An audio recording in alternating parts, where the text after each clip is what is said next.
ಇನ್ನು ಮುಖ್ಯಮಂತ್ರಿ ಸಿದ್ದರಾಮಯ್ಯನವರು ಕೂಡ ಒಂದು ವರ್ಷದ ಸಂಭ್ರಮದಲ್ಲಿ ಅವರು ಮಾತನಾಡಿರೋ ಮಾತುಗಳು ಎಲ್ಲರಿಗೂ ಒಂದಿಷ್ಟು ಆಶಾ ಕಿರಣಗಳು. ಅದು ಗ್ಯಾರಂಟಿಯ ವಿಚಾರದಲ್ಲಿ.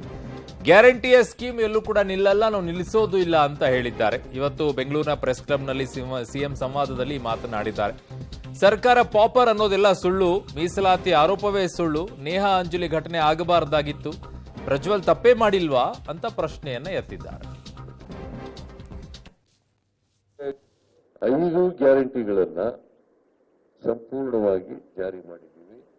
ಇದಕ್ಕೋಸ್ಕರ 23-24ರಲ್ಲಿ ಅಂದ್ರೆ ಒಂದು ವರ್ಷ ಪೂರ ಇರಲಿಲ್ಲ ನಮಗೆ.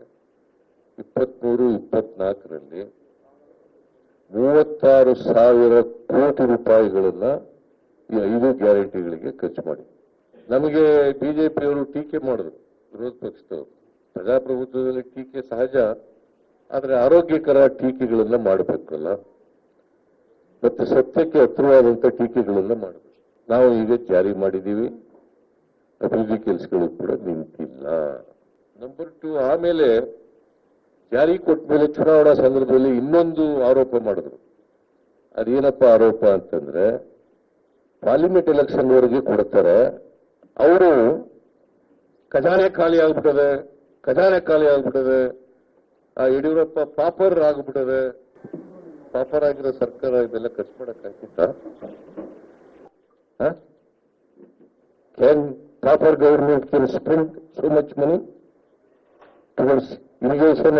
ಆಮೇಲೆ ಇನ್ನೊಂದು ಸುಳ್ಳು ಹೇಳ್ತಾರೆ, ಮೈನಾರಿಟೀಸ್ಗೆ, ಹಿಂದುಳಿದವರಿಗೆ ಕೊಟ್ಟಿರ್ತಕ್ಕಂಥ ಮೀಸಲಾತಿಯನ್ನ ಕಿತ್ತು ಮುಸ್ಲ್ಮಾನರು ಕೊಟ್ಬಿಡ್ತಾರೆ.